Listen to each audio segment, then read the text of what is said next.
第4次産業革命に向けた日属専門家協力の活動について。I'm going to report on Japan-Germany experts collaboration toward the fourth industry revolution. And here is the agenda. And first,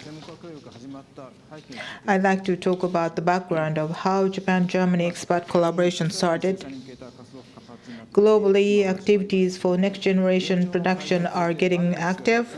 Beyond the improvement of as-is, pursuing to be, aiming at new value creation, and digital transformation is proposed.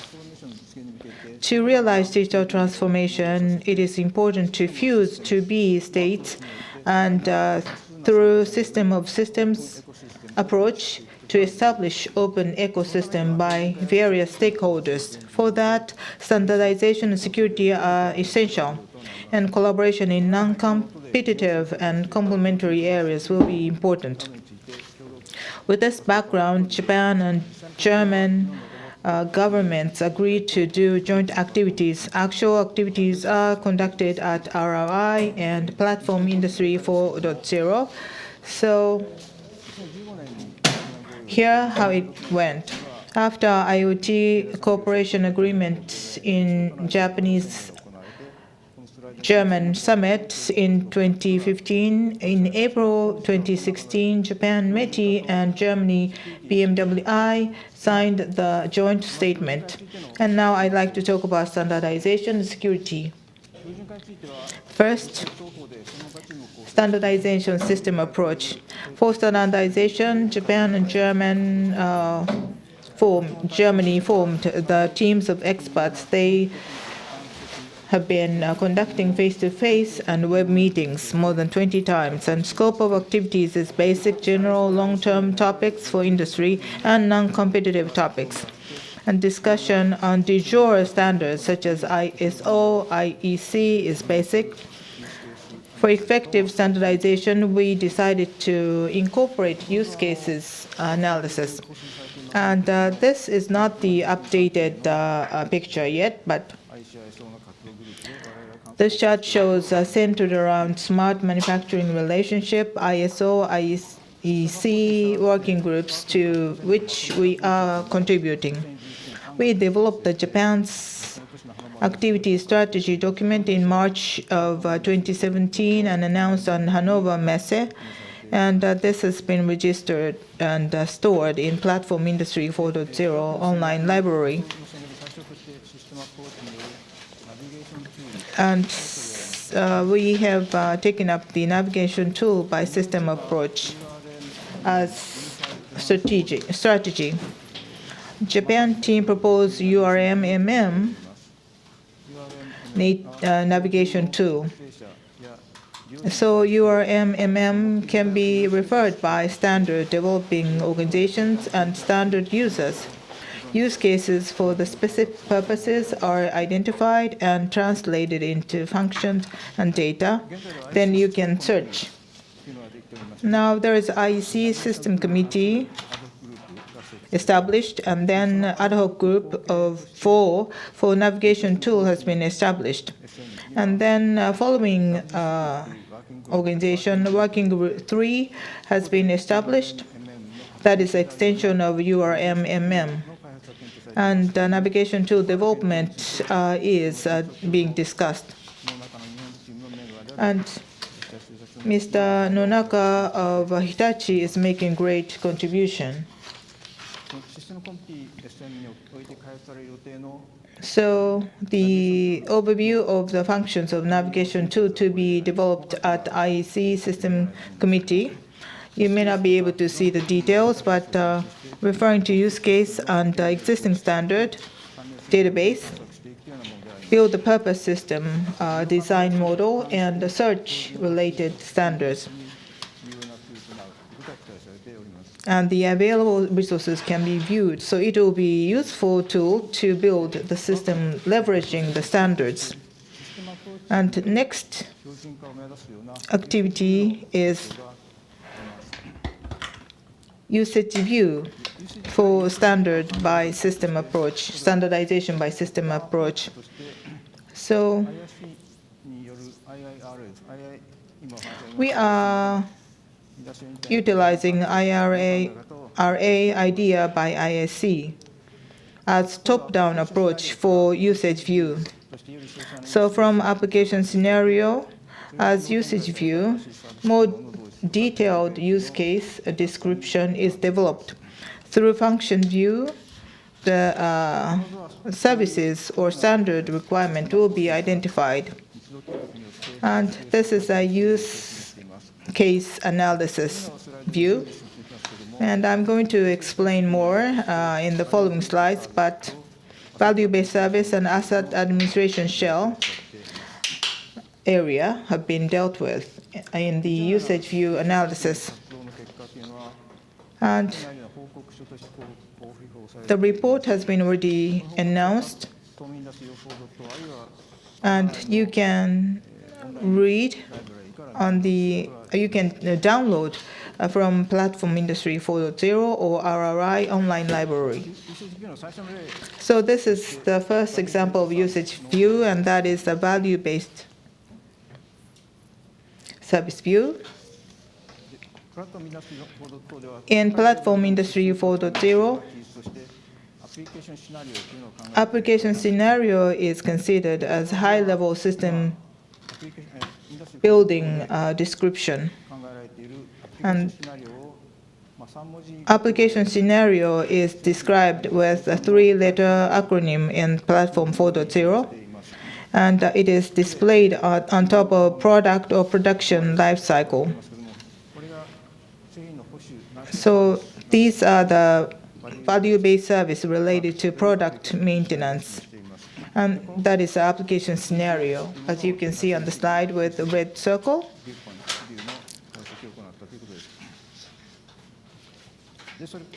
Now, this is the VBS model diagram, and this shows the product service provisioning situation. And normally, product producers would conduct the perform the maintenance, but on the right-hand side, in the VBS, there is service platform, and by providing data, and then new service can be provided. So there are two new business roles. That is service platform operator and provider of data-driven service. So that is service provider. So there are two business roles, service platform operator and data-driven service provider.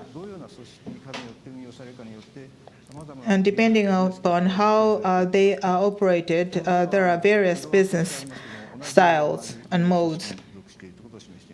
And same color means same operator. And as usage view, business role and targeted system interaction can be modeled. And then more detailed function analysis and system design will be systematically possible. You can refer to the report. This is the role of the VBS in the usage view is described.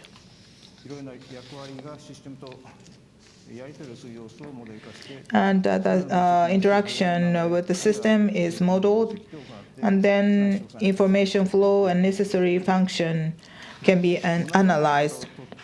And the same approach is applied to SDP, seamless and dynamic engineering of plants. Is being also jointly worked on by Japan and Germany. So SDP is the application scenario in the engineering, in production system life cycle. So this is the application scenario related to engineering. And there are different roles coming up. Engineering service provider, or model design, or simulation analysis, and so on. So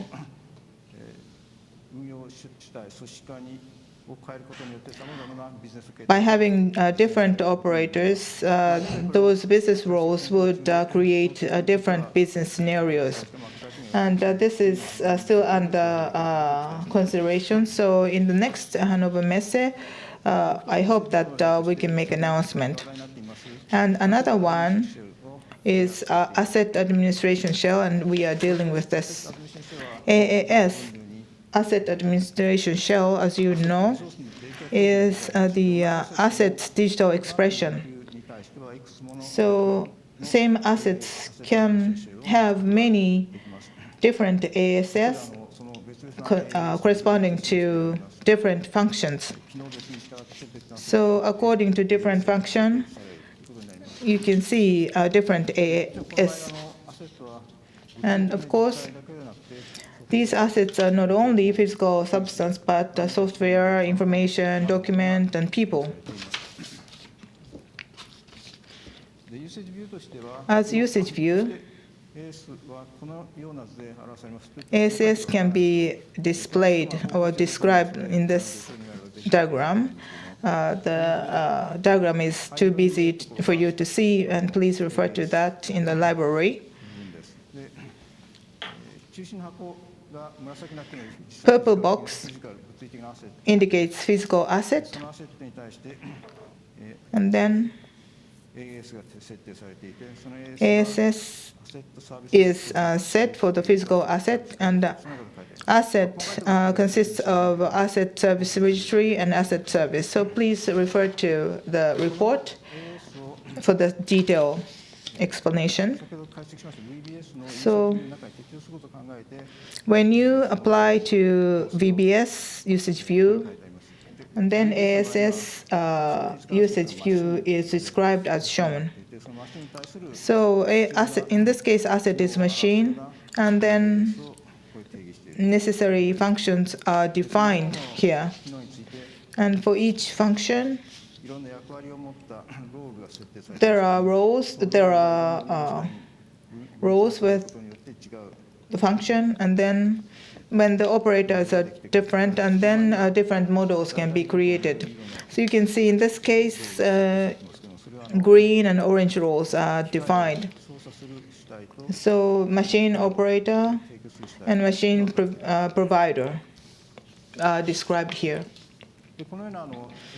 So using AS usage view, you can make a VBS model more detailed, and then you can identify the relationship with asset. So prior to getting to the details of the technology function, you can analyze the function requirement and also standardization requirement. So last but least, I'd like to talk about security, which is another important issue. And I'm in charge of standardization, so I think there will be another opportunity to hear about the security and the collaboration between Japan and Germany. Healthy, automated international and global collaboration in industrial production environments is key feature of Industry 4.0. And in the global supply chain, various functions are interacting with each other with information flexibly. And based on mutual trust, secure system will be required. And industrial security is getting more and more important. And in this Hanover Messe, in this year, it was announced to explore the specific ways to establish a reliable relationship between partners beyond the borders. And these issues are under consideration. One, how to design a trusted global security infrastructure. Two, which criteria and metrics can be used to determine the trustworthiness of a company and products. And three, how is partially automated verification of trustworthiness of business partner possible without prior discussions. And for these issues, Japan and Germany are co-working on interoperable trustworthiness pilot project. So I discussed Japan-German experts collaboration since 2016, centered around standardization and security. For standardization, we considered the issues which have long-term importance and international significance. And activities were focusing on standardization requirement analysis from the system approach perspective. ISO and IEC are also addressing related issues. We would like to expand our specific activities.